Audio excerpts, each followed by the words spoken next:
On March 18th, Saleh Abdeslam, the last remaining Paris attacker at large, was captured during a police raid in Molenbeek, Belgium, shocking people around the world who had believed him on the run.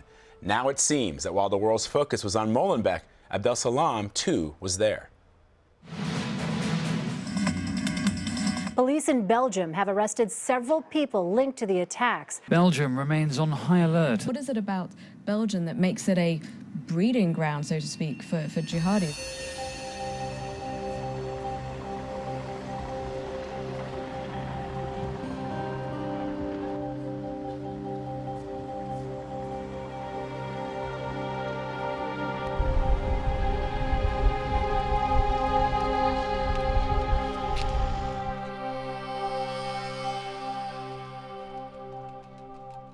We were not thinking about radicalization because at this moment in Belgium, nobody was speaking about Syria, about the young who went to Syria. It was not a daily discussion. I'm Geraldine, I'm a mother of a young who went to Syria. He was recruited to went there when he was 18 years old. My son left in January 2014. The recruitment due 4 months, only 4 months.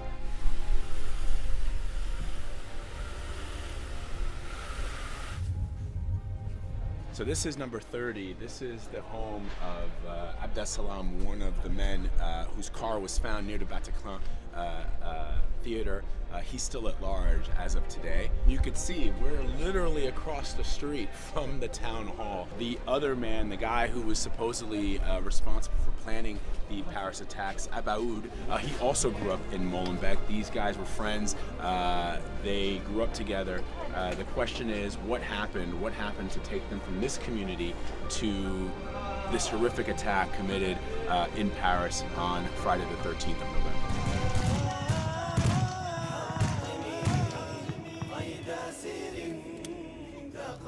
In Molenbeek, the town that you are the mayor of, there are some suspected 85 jihadists. It's a big number, but here in Molenbeek you had a lot of people who are Muslim, a lot of people who are coming from Morocco. So it explains, it is one of the reasons why we have so many people in contact with radicalism and with jihadism. We try to get information, but the fight against terrorists is not the local level, it's the federal level.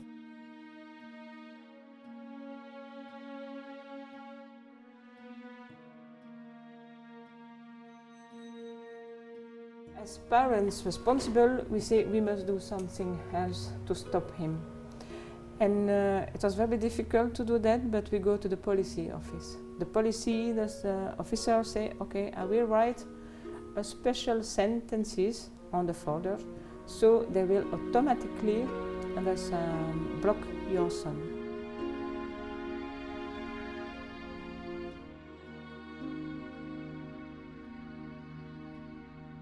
I was working and I received a phone call from Turkey, and somebody said me, please call this afternoon to this number. You will have your son at phone. He is in Turkey and he will go to Syria.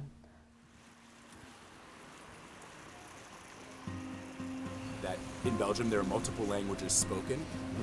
On parle donc en Bruxelles, capitale, en fait on a deux langues, français et néerlandais, donc c'est ainsi. Mais quand on voit donc les gens qui viennent ici, il y a beaucoup de personnes d'immigrés qui viennent du Maroc, donc qui parlent l'arabe. Seulement il y a trop peu de policiers d'origine arabe dans notre corps de police.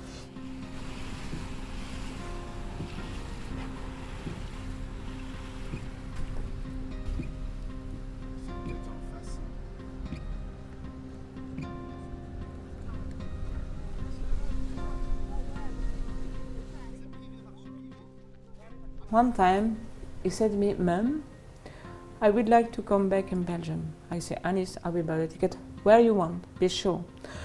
And he said, okay, I will let you more. And 2 hours later, he was phoning me and he said, Mom, I will never come back. I will stay here with the brothers. You think he wanted to come home? You think he'd had enough? Yes. Yes, because he said one time, it is not what I was expected, but I'm here.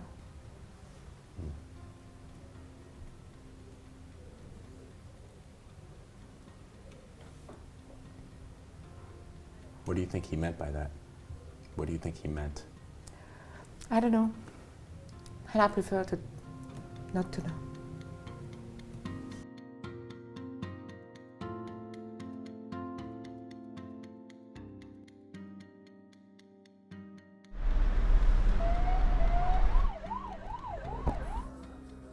Most of those young people never read the Quran. They never knew, they know quite nothing about religion, but they were, let's say, infected by the propaganda of the Islamic State. I agree to say that Molenbeek is a hotbed of terrorism if we say in the same time that there is not the only hotbed of terrorism in Europe. You could find the same in London, you could find the same in the north of France, approximately between 7,000 and 10,000 people from Europe, purely European or resident in Europe, which are linked to the jihad in Syria, which is an enormous amount of people, of course. The end of February 2015, I received a short message. You are the mum of Anis? Yes, I'm the mum of Anis. I received your phone number from Anis, and I must advise you, inform you that your son is died. You have nobody, no photo, you have nothing. So it's very difficult to let him leave because I have nothing.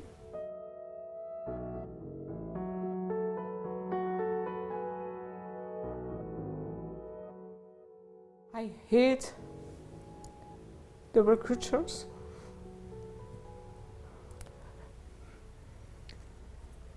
because they don't have the courage to go there.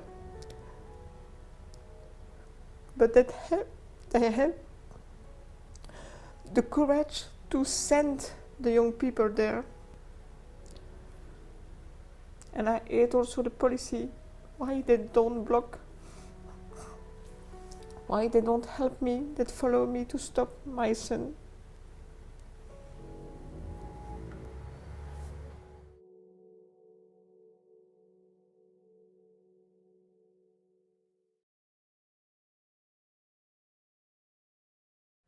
By the time Abdeslam was captured in Molenbeek, he had become the most wanted man in Europe. He was taken into custody on March 18th, injured but alive. The question now is how long he remained in Molenbeek, eluding police right under their noses, walking the very streets that we walked, passing the very mosques and shops that we passed.